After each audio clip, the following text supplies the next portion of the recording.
भगवान कृष्ण कहते हैं, अपने सबसे खास से धोखा खाने के बाद लोग चाहकर भी किसी दूसरे पर पूरी तरीके से विश्वास नहीं कर पाते। मनुष्य का जीवन केवल उसके कर्मों पर चलता है। जैसा कर्म होता है वैसा उसका जीवन हो जाता है।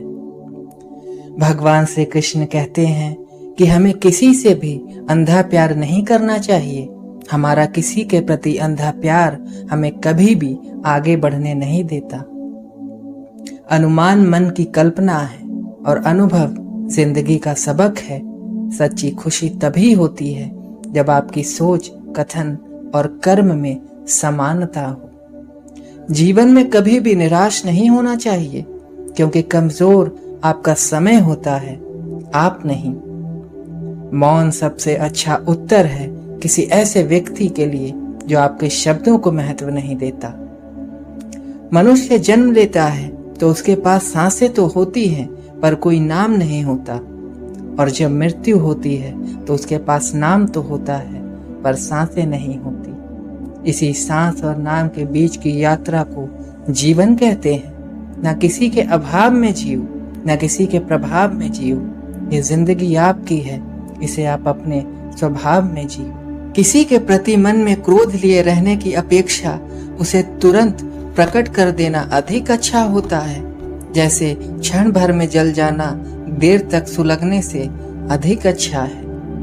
इंसान चाहे जितना भी खुद को व्यस्त रख ले, जिससे वो प्रेम करता है उसकी यादों से नहीं बच सकता। समय कभी नहीं रुकता। आज यदि बुरा चल रहा है तो कल अवश्य अच्छा आएगा। आप केवल निस्वार्थ भाव से कर्म कीजिए और वही आपके हाथ में है।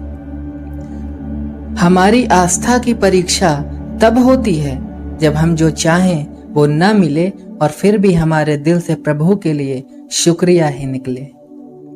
दया होनी चाहिए, कमजोरी नहीं। ज्ञान होना चाहिए, अहंकार नहीं। कोई कुछ भी बोले, खुद को शांत रखें, क्योंकि धूप कितनी भी तेज हो समुद्र को सुखा नहीं सकती। भगवान कृष्ण कहते हैं, मन की गतिविधियां, होश, श्वास और भावनाओं के माध्यम से भगवान की शक्ति सदा आपके साथ है और आपको बस लगातार एक साधन की तरह प्रयोग करके सभी कार्य करना चाहिए। आप उसके लिए शोक करते हैं जो शोक करने के योग्य नहीं है और फिर भी ज्ञान की बातें करते हो। बुद्धिमान व्यक्ति न जीवित और न ही मृत व्यक्ति के लिए शोक करते हैं।